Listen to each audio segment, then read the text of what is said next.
साथियों, अगर आप किसी भी गवर्नमेंट एग्ज़ाम की प्रिपरेशन कर रहे हैं, तो ये आपके मन में डाउट रहता है कि हम कितना नोट्स बनाएँगे या फिर हम याद कैसे रखें चीज़ों को, लंबे समय तक कैसे याद रखें कि जब हम एग्ज़ाम में अपीयर हों और एग्ज़ाम में हम क्वेश्चन को अटेम्प्ट करें, वो चीज़ें हमें वहाँ तक याद रहें।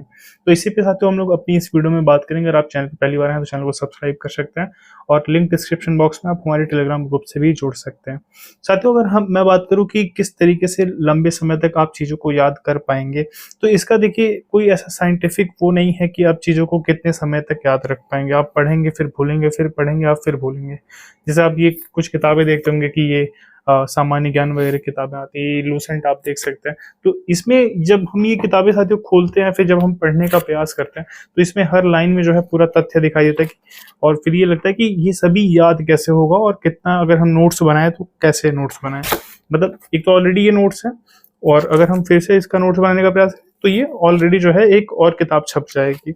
तो एक और किताब ना छापते हुए कैसे चीज़ों को एक ही बार पढ़कर याद रख सकें, इसी पे हम लोग बात करेंगे। सबसे पहले साथियों हम लोग बात कर लेते हैं कि आपको नोट्स बनाना चाहिए एग्ज़ाम के लिए या फिर नहीं बनाना चाहिए। देखिए, आपको नोट्स उसी का बनाना चाहिए जिसे आप याद ना कर सकें या जिसको याद करना इम्पॉसिबल हो।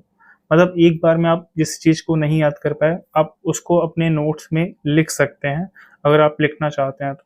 और अगर साथियों नोट्स बनाने का ये मीनिंग कर दिया जाए कि आप जो पढ़ रहे हैं और आपको जो इम्पोर्टेंट लग रहा है, आप उसका अगर नोट्स बनाते चले गए, तो फिर आप एक लूसेंट टाइप की ही किताब जो है लिख डालेंगे और लिखने में सफल हो जाएँगे।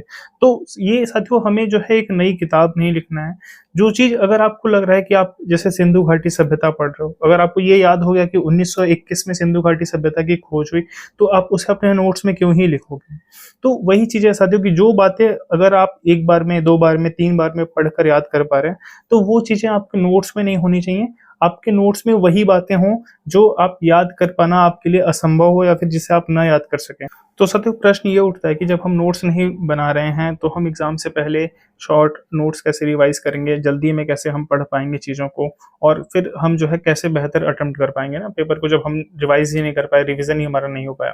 तो ऐसे में साथियों हमें ये करना है कि हम कोई भी किताब पढ़ रहे हैं, जैसे मेरे पास अभी लूसेंट बुक है, तो अगर आप ये किताब पढ़ रहे हो, तो आप इसका नोट्स बनाने के बजाय जो है आप इसमें अंडरलाइन कर सकते हो।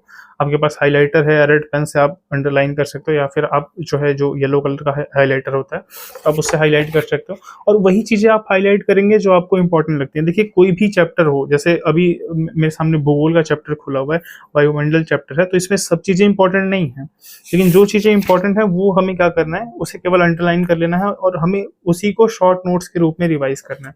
तो ये तो साथियों एक जो है आम बात है और ये सभी को पता है, लेकिन जो मैं अभी आपको बताने जा रहा हूँ कि आपको क्या करना है कि वो चीज़ें आपको लॉन्ग टाइम तक याद रह सकें। साथियों, अगर आप किसी भी गवर्नमेंट एग्ज़ाम की प्रिपरेशन कर रहे हैं, तो उस एग्ज़ाम में सफलता के लिए सबसे जो ज़रूरी है, वो है उस एग्ज़ाम के पीवाईक्यूज़ को सही तरीके से एनालाइज़ करना और पीवाईक्यूज़ को एनालाइज़ करते हुए उसी अकॉर्डिंग जो है आप ढेर सारे मॉक टेस्ट को प्रैक्टिस करें। क्योंकि आप जितना ही क्वेश्चंस को प्रैक्टिस किए रहेंगे, उतना ही आपके उस परीक्षा में सफल होने की संभावना ज़्यादा रहती है। तो ऐसे में साथियों टेक्स्ट बुक आप सभी के लिए एक बेहतर प्लेटफ़ॉर्म है और टेक्स्ट बुक पर आपको सभी गवर्नमेंट एग्ज़ाम के पीवाईक्यूज़ मिल जाते हैं, मॉक टेस्ट मिल जाते हैं, सेक्शन वाइज़ आपको क्वेश्चंस मिल जाते हैं। आप ये एनालाइज़ कर पाते हो कि आप कहाँ पर स्टैंड कर रहे हो उस एग्ज़ाम में, क्योंकि बहुत सारे एस्पिरेंट आपको एक ही जगह मिल जाते हैं, आप अपनी रैंक देख पाते हो, तो आप ये डिसाइड कर पाते हो कि आपको कितनी मेहनत करनी है, किस सेगमेंट में मेहनत करनी है। तो ये सभी चीज़ें साथियों आपको टेक्स्ट बुक के केवल एक सब्सक्रिप्शन से मिल जाता है और अगर आप टेक्स्ट बुक का पास प्रो 1 ईयर का परचेज़ करना चाहते हो, तो लिंक मैंने डिस्क्रिप्शन बॉक्स में दे दिया है। उस पे क्लिक करके आप टेक्स्ट बुक का 1 ईयर का पास प्रो केवल ₹571 में परचेज़ कर सकते हैं। कूपन कोड दिख रहा होगा एनकेएस, अगर आप एनकेएस कूपन कोड लगाते हैं, तो आपको मैक्सिमम डिस्काउंट मिल जाएगा। सर, तो मैं आपको बताने वाला हूँ कि मैं किस प्रकार से जो है अध्ययन करता हूँ। तो देखिए, ऐसा कुछ नया नहीं है कि मैं कुछ न्यू जो है फॉलो कर रहा हूँ और बाकी लोग इस चीज़ से जो है अभी नहीं परिचित हैं। देखिए, किसी भी चीज़ का अगर आप मल्टीपल रिवीजन करते हैं, मल्टीपल रिवीजन कहने का मतलब तो ये नहीं है कि आपने आज पढ़ा, 1 सप्ताह बाद पढ़ा, 1 महीने बाद पढ़ा। देखिए, इसे मल्टीपल रिवीजन नहीं कहेंगे। आप जैसे अगर आप एक टॉपिक आज पढ़ रहे हो, जैसे आपने लूसेंट से कोई एक टॉपिक आज पढ़ लिया, तो आप वही टॉपिक फिर तुरंत पढ़िए। अगर आप तुरंत नहीं पढ़ रहे हैं, तो आप भूल जाएँगे। हो सकता है आप 1 घंटे बाद भूल जाओ, 2 घंटे बाद भूल जाओ, लेकिन आप उसे बहुत जल्दी जो है भूल जाएँगे। तो अगर जैसे आपने एक टॉपिक पढ़ लिया, उसको आपने अंडरलाइन भी कर लिया अच्छे से, तो उसे आप दोबारा रिवाइज़ करिए। हो सके तो आप फिर तीसरी बार रिवाइज़ करिए, चौथी बार रिवाइज़ करिए, क्योंकि आप तत्काल जितनी बार रिवाइज करोगे उसका प्रभाव आपके माइंड पे ज़्यादा पड़ता है। जैसे साथियों मैं क्या करता था, अगर मुझे करंट अफेयर्स पढ़ना है तो मैं एक वीडियो 1 घंटे की चलाकर जो है देख रहा हूँ। अब वही 1 घंटे की वीडियो साथियों मैं फिर तुरंत जो है देखता था। ये बहुत ही बोरिंग काम है, मतलब कोई भी नहीं करेगा कि 1 घंटे की वीडियो देखने के बाद वो फिर जो है 1 घंटे का समय निकाले वही सेम वीडियो देखने के लिए।